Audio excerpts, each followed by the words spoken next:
Olá, meus amados irmãos, que a graça e a misericórdia de Deus seja sobre cada coração, e para mim é um grande privilégio estar aqui para mais essa conversa neste dia. E hoje eu quero comentar uns parágrafos da mensagem à Era de Pérgamo, aquela carta que o Espírito Santo escreveu à igreja através do profeta. Uma carta excepcional de promessas e mostrando o que Deus quer fazer com a igreja ou está fazendo com a igreja através de sua palavra falada. Todos nós sabemos que a era em que nós estamos vivendo não é mais uma era pentecostal. O avivamento dos dons, que foi chamado o avivamento pentecostal, quando a igreja começou a manifestar os dons de 1 Coríntios, veja, profecias, cura divina e assim por diante. Veja, isso trouxe um tremendo reavivamento. Essa foi a era pentecostal. Mas nós estamos agora na era da noiva, que é a chamada a era da pedra angular, o topo da pirâmide. Veja, é a era da cabeça, Cristo mesmo agora, tomando o controle de toda a situação, tomando o controle de toda a igreja e abrindo os mistérios da palavra, que não poderiam ser abertos enquanto não chegasse a era da pedra angular, enquanto não chegasse a era da cabeça. Veja, esses mistérios não poderiam ser revelados, porque não havia ainda sobre a igreja a unção para poder captar a palavra. Veja, esses mistérios que estavam escondidos na parte de trás da mente de Deus, e que nenhum dos profetas do Velho Testamento soube ou tiveram conhecimento. Eles profetizaram, mas eles não sabiam o que eles estavam dizendo. Eles apenas estavam obedecendo a voz de Deus. Por exemplo, no livro de Zacarias, quando ele tem a visão dos 7 castiçais e das 2 oliveiras pingando azeite, o anjo perguntou para ele: entendes tu isto a respeito dos castiçais? Ele disse: não. Ou seja, ele conhecia o símbolo, mas ele não entendia o significado do símbolo. Por isso, até hoje os judeus não entendem o que significam os símbolos usados por Moisés no tabernáculo e posteriormente por Salomão. Eles não tinham a luz disso, porque a noiva era um mistério escondido dentro de Cristo. Veja, e a partir do ministério de Jesus Cristo, a partir de sua morte no Calvário, foi quando esse mistério pôde ser aberto, porque a noiva foi tirada de dentro dele. Por isso o apóstolo São Paulo, o primeiro profeta, veja, aos gentios aqui no Novo Testamento, sim, ele pôde captar o mistério. Por isso ele disse em Colossenses e demais cartas, veja, o mistério que esteve oculto dentre todos os tempos, mas que agora nos foi revelado aos seus santos, aos quais Deus quis fazer conhecer quais são as riquezas deste mistério. Então a igreja, ela recebe essa unção, a mente de Cristo, para poder captar o que o Espírito quer dizer à igreja. A noiva sabe o que Deus quer fazer com a palavra. Veja, na página 147 da Era de Pérgamo, naquela carta que o Espírito ditou ao profeta, nós temos o seguinte conteúdo: os membros da noiva virgem o amarão e terão os potenciais dele. Veja, pois ele é a cabeça deles e todo o poder pertence a ele. Eles são sujeitos a ele, assim como os membros de nosso corpo são sujeitos à nossa cabeça. Notem a harmonia do Pai e do Filho. Jesus nunca fez nada sem que primeiro lhe fosse mostrado pelo Pai. João 5,19.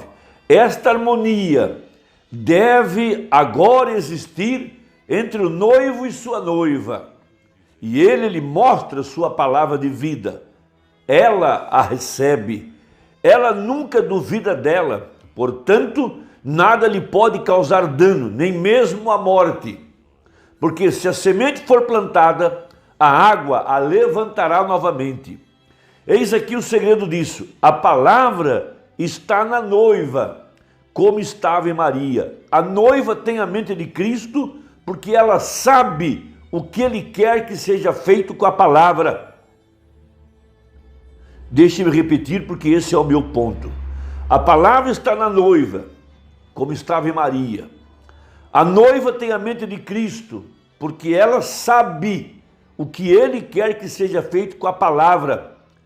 Ela cumpre a ordem da palavra em seu nome, porque tem o assim diz o Senhor. Então a palavra é vivificada pelo Espírito e acontece assim como uma semente que é plantada e aguada, ela chega à plena colheita, servindo ao seu propósito. Então cada eleito que vem ao mundo por eleição e por predestinação, traz uma semente em seu coração. E essa semente está aguardando a luz. Veja, a luz que é a palavra falada, a palavra manifestada. Quando a igreja vê as promessas, as profecias para este dia e vê essas promessas manifestadas, essas promessas são luz sobre a semente. Veja, para trazer para fora os potenciais que estão presos dentro daquela semente colocada naquele coração. Veja, o eleito vem ao mundo para cumprir um propósito que está na mente de Deus. Assim como Maria cumpriu o seu propósito, assim como Davi cumpriu o seu propósito, José cumpriu o seu propósito, todos os profetas, todos os personagens do Velho Testamento cumpriram o seu propósito, como o irmão Brana cumpriu o propósito predestinado por Deus para a sua vida, também a noiva agora. Ela é a palavra falada. Veja, e ela então tem seus olhos abertos para reconhecer o dia, reconhecer a hora, reconhecer a mensagem. E ela capta o mistério. Ela vê a palavra manifestada. E essa palavra é luz para a semente, para produzir a vida que está predestinada. Pois diz a Bíblia em Gênesis 1:11, cada semente produzirá de acordo com a sua espécie. Por isso então o profeta prega a mensagem Shalom. E é aqui que eu quero fazer uma referência. Veja, o Papa Paulo VI, veja, Paulo o nome do primeiro mensageiro, 6 o número do homem. Quando ele pisou em Jerusalém, veja, depois de 2000 anos, foi a primeira vez que um Papa pisa em Jerusalém. Jerusalém é o berço de nossas tradições, é o berço da igreja cristã. De lá veio Jesus, de lá vieram os apóstolos, veja, e de lá então surgiu a luz. Veja, o mesmo Senhor, veja, o mesmo Jesus, essa mesma luz que brilhou para a primeira igreja, brilharia aqui no tempo do fim, para a igreja do tempo final, porque haveria luz no entardecer, de acordo com a profecia. Então veja, os trabalhadores da hora 1/10, o anjo do Senhor já estava no campo, o Espírito Santo, veja, para trazer aquela semente eleita e predestinada de Malaquias 4, de Apocalipse 10:7. Por isso os magos do Oriente, nos dias de Jesus, disseram, vimos a sua estrela no Oriente e viemos a adorá-lo. Veja, o profeta pregou a mensagem sobre isso, todos nós sabemos. Veja, essa mesma luz, esse mesmo Espírito Santo, brilhou sobre a palavra, brilhou sobre a Escritura. Veja, e essa luz trouxe perfeitamente Malaquias 4, Apocalipse 10:7 e Lucas 17:30.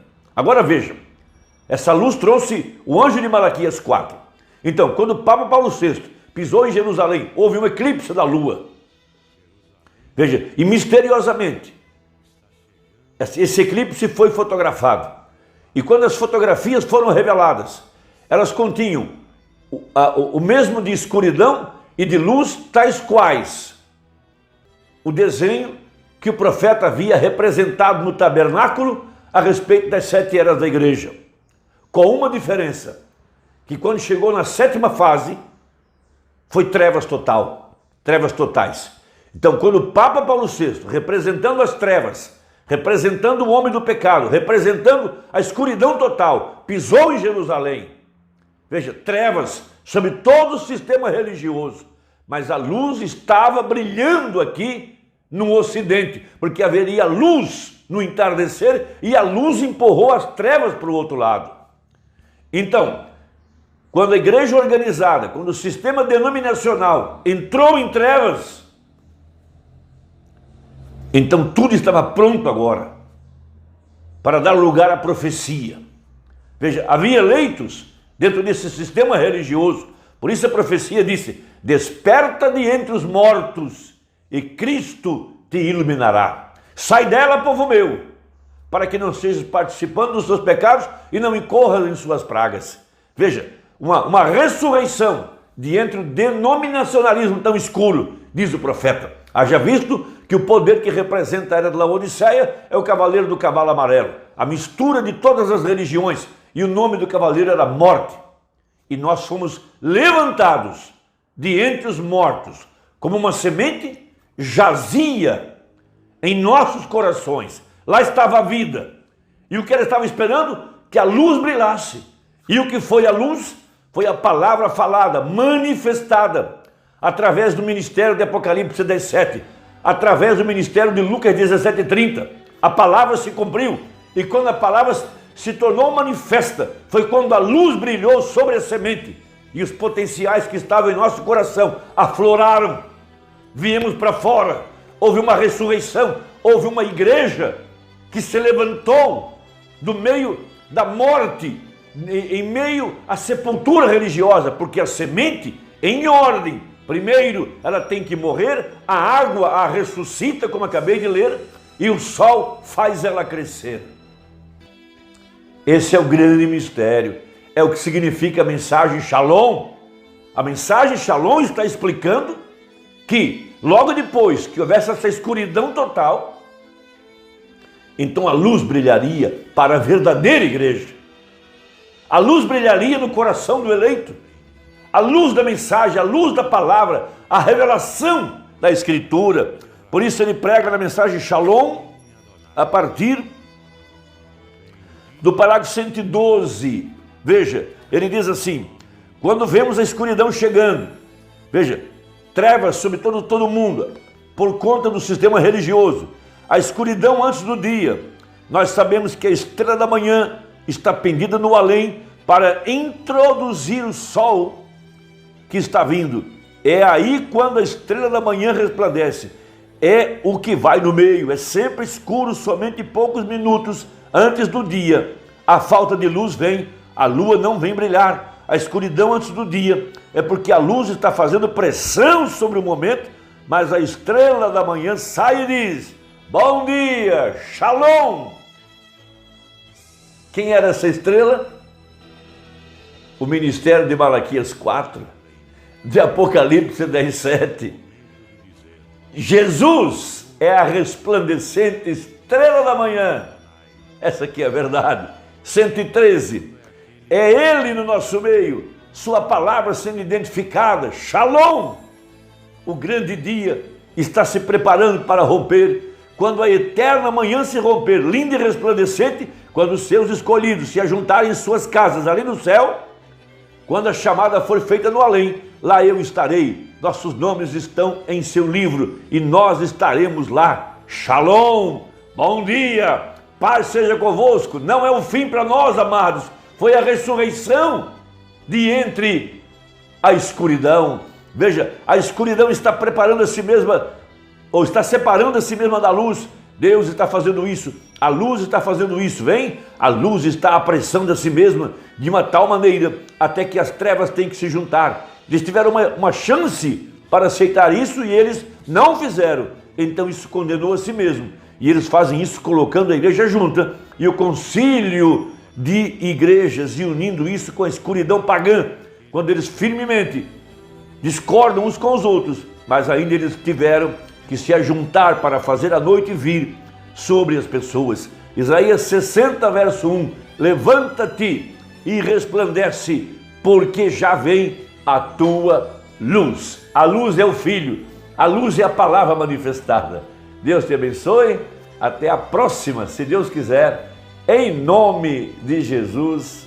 Amém.